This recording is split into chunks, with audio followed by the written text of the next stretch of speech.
কেউ আমরা বুথে গিয়ে বলি যে ড্যামি ক্যান্ডিডেট, ড্যামি এজেন্ট, এটা কিন্তু বলা যাবে না।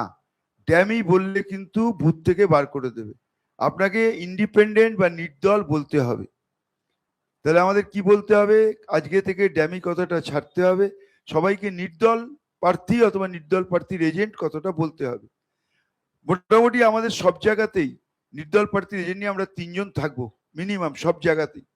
যদি 3 জন থাকি তাহলে একজনের কাজ হচ্ছে তিনি ভোটার লিস্টে কে আসছে তার দাগ দেওয়া, যে কতজন ভোট দিচ্ছেন, হিসেব রাখা, কত বাকি আছে, কত দিতে হবে, তার কাজ শুধু সেইটুকুই।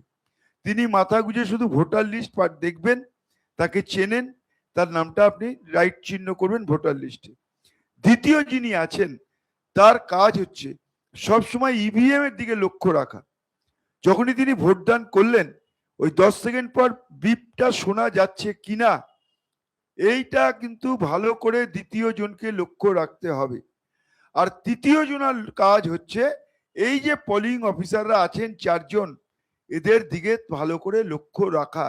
এরা নিরপেক্ষতার সঙ্গে কাজ করছেন না ভোটারদের ম্যানিপুলেট করছেন, কাউকে হাতে কালি লাগাচ্ছেন না কি লাগাচ্ছেন, কি করছে। এই 3 জন ওই ব্যক্তি, তৃতীয় নম্বর যারা এজেন্ট, তাদের কাজ হবে শুধু তাদের ভালো করে দেখা। একেবারে মানে যেভাবে আপনি চোখ খুলে দেখবেন যে এরা ইন্টেনশনালি কিছু করছে কিনা, কোনো ভোটারকে বলছে কিনা আপনি একে ভোট দিন, কাউকে কালি লাগাচ্ছে না, ভালো করে সই করাচ্ছে কিনা, একটু ভালো করে চোখ নাক মুখ খোলা রেখে আপনি এই কাজটা করুন। তাহলে একজন ভোটার লিস্টে দাগ দিচ্ছেন, দ্বিতীয় জন ইভিএম এর দিকে লক্ষ্য রাখছেন যে আমাদের বিপ শব্দটা হচ্ছে কিনা, আর তৃতীয় জন এই যে 4 জন পোলিং অফিসার আছেন তাদের দিকে লক্ষ্য রাখা। আমরা চাই না কেউ আমাদের হয়ে কাজ করুক, কিন্তু আমরা চাই তারা যেন 100% নিরপেক্ষ হয়, কোনো রাজনৈতিক দলের যেন দালালি দ্বারা না করেন, তাহলেই আপনাকে প্রতিবাদ করতে হবে। এবার একটু আগেই বলেছেন মাননীয় মন্ত্রী যে কিভাবে দেখতে হবে আলো আছে কিনা, পর্যাপ্ত আলো আছে কিনা ব্যালট ইউনিটের কাছে।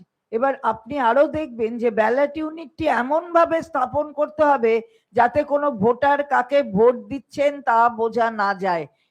এমন অনেক সময় আমরা দেখেছি বারান্দার কাছে কিংবা জানলার কাছে করে, বাইরে থেকে দেখা যায় কাকে কে ভোট দিচ্ছে।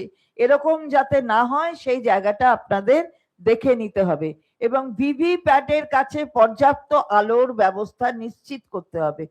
আপনার দলের প্রতীকের কাছে কোনো স্টিকার বা আঠা লাগানো আছে কিনা যেটা মন্ত্রী বলেছেন, সেটা কিন্তু আপনাকে সতর্কতার সাথে পরীক্ষা করতে হবে। এছাড়াও দেখুন আপনার দলের প্রতীক বা বোতামের ওপর কোনো কালো টেপ লাগানো হয়েছে কিনা, এটাও মাননীয় মন্ত্রী বলে দিয়েছেন। নিশ্চিত করুন যে ভোট গ্রহণের সময় অন্য কোনো দলের পোলিং এজেন্ট যেন ভোটদান কক্ষের কাছে দাঁড়িয়ে না থাকে, এটা কিন্তু করা চলবে না, বা ভোটারদের কোনোভাবে নির্দেশ না দেয়। প্রথম দফায় এ ধরনের ঘটনা রিপোর্ট হয়েছে, তাই এবারে আরো আমাদের সতর্ক থাকতে হবে এবং এগুলি সক্রিয়ভাবে প্রতিরোধ করা অত্যন্ত জরুরি। যদি এমন কিছু দেখা যায় তবে সঙ্গে সঙ্গে প্রিসাইডিং অফিসারের দৃষ্টি আকর্ষণ করতে হবে। ওদের অনেক খেলার চেষ্টা করে, তো এটা তার মধ্যে একটা। প্রিসাইডিং অফিসার বা অন্য কোনো অফিসারকে একা ভোটিং কম্পার্টমেন্টে ভোট দেওয়ার জায়গায় প্রবেশ করতে দেবেন না। প্রিসাইডিং অফিসার বা অন্য কোনো অফিসার একা একা যেন ওই ভোটের কম্পার্টমেন্টে প্রবেশ না করে।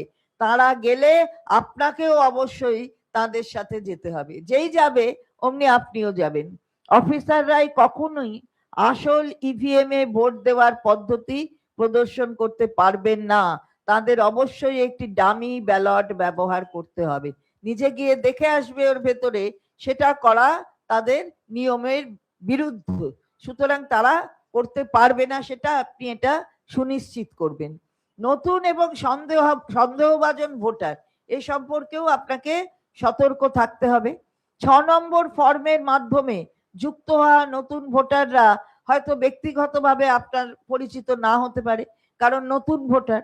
যদি কোনো নতুন ভোটার আসেন এবং তার পরিচয় বা যোগ্যতা নিয়ে আপনার সন্দেহ থাকে, তবে দেরি না করে প্রিসাইডিং অফিসারের কাছে একটি বিধি সম্মত আপত্তি বা চ্যালেঞ্জ জানান। আপনাকে একটা নিয়মানুসারে চ্যালেঞ্জ জানাতে হবে। যথাযথ যাচাইকরণ ছাড়া অন্য রাজ্যে কাজ করার অজুহাত বা দাবি গ্রহণ করবেন না।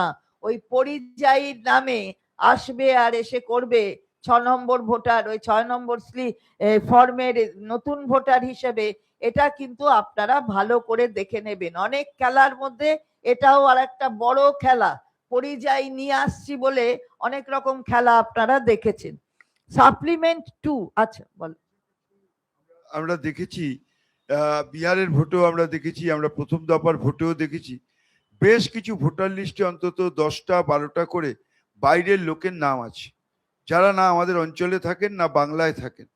এদের এই একটা প্র্যাকটিস হচ্ছে, প্রত্যেকটা বুথে যদি 10টা 15টা করে এইভাবে ভোট তারা করাতে পারে। এটা একটা বিহারের মডেল, ওরা সেটা এখানে ফলো করার চেষ্টা করছে। ফলে যদি আমরা কাউকে না চিনি এবং যথার্থ পরিচয়পত্র না থাকে, আপনি চ্যালেঞ্জ করুন এবং ভোটদানে বিরত করুন ওকে। এটা কিন্তু একদম দৃঢ়তার সঙ্গে করতে হবে, ঠান্ডা মাথায় যুক্তি দিয়ে কথা বলবেন, চিৎকার করবেন না, চিৎকার করে কোনো পরিবেশ নষ্ট করবেন না যাতে অন্য ভোটাররা তাদের অসুবিধে হয়।